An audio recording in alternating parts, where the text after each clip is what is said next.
नमस्कार, मैं पायल शुक्ला और आप देख रहे हैं 24 न्यूज की खास पेशकश टोल टैक्स माफ। जी हां, महाराष्ट्र की शिंदे सरकार ने बड़ा ऐलान करते हुए मुंबई के एंट्री पॉइंट्स पर बने 5 टोल बूथों पर हल्के मोटर वाहनों के लिए टोल शुल्क को पूरी तरह से माफ कर दिया है। ये फैसला आधी रात से लागू हो जाएगा। इस फैसले के बाद मुंबई के एंट्री पॉइंट्स पर मौजूद दहिसर, आनंद नगर टोल, वैशाली, मुलुंड और एरोली क्रिक ब्रिज टोल नाके पर छोटे वाहनों को अब टोल टैक्स नहीं देना होगा। आपको बता दें कि टोल टैक्स माफ करने की मांग लंबे समय से चल रही थी, जिसे अब राज्य सरकार ने मंजूर कर लिया है। इन 5 टोल पर 45 रुपए और 75 रुपए वसूले जाते थे। जब पिछली बार टोल टैक्स का ऐलान किया गया था तो यह नियम 2026 तक लागू था, जिसे अब सरकार ने खत्म कर दिया है।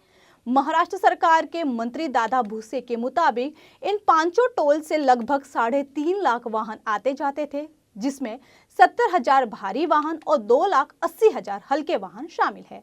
यानी कि सरकार के इस फैसले के बाद 2,80,000 वाहन चालकों को राहत मिलने जा रही है।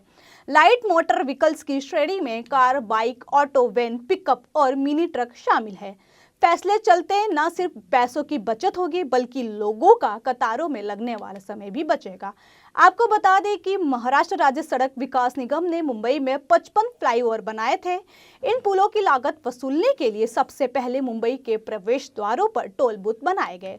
पुलों का निर्माण जैसे ही अंतिम चरण में हुआ तो टोल बूथों के निर्माण के लिए साल 1999 में एक निविदा जारी की गई और फिर 2002 में ये सभी 5 टोल बूथ चालू हो गए थे। इसके बाद टोल बूथों पर वसूली शुरू हो गई, लेकिन लंबे समय से टोल टैक्स माफ करने की मांग की जा रही थी। सबसे अधिक राज ठाकरे और उनकी पार्टी महाराष्ट्र नवनिर्माण सेना की तरफ से टोल टैक्स माफ करने का मुद्दा उठाया गया और पार्टी के कार्यकर्ता लगातार आंदोलन भी कर रहे थे। वहीं अब जब सरकार ने टोल टैक्स माफ कर दिया है तो मनसे के कार्यकर्ता जश्न मनाते हुए नजर आए। मुंबई के दहिसर टोल नाका के पास पहुंचे मनसे नेता संदीप राणे ने टोल टैक्स माफ किए जाने को लेकर मिठाई बांटकर खुशी जताई। सबसे पहले मैं महाराष्ट्र सरकार का अभिनंदन करता हूं कि सन्माननीय राज साहब का उन्होंने मान रखा और सन्माननीय राज साहब ने इनका जो विषय लिया था, सर्वसामान्य का जो विषय था, टोल नाका मुक्त होना चाहिए, उस माध्यम से हम लोगों ने आंदोलन छेड़ा था। हमारे सन्माननीय अभिनेता तो थे, नयन कदम थे, राजेश एरोनकर थे, हम लोग थे, पूरे हम लोगों ने केसेस हम पे लिए।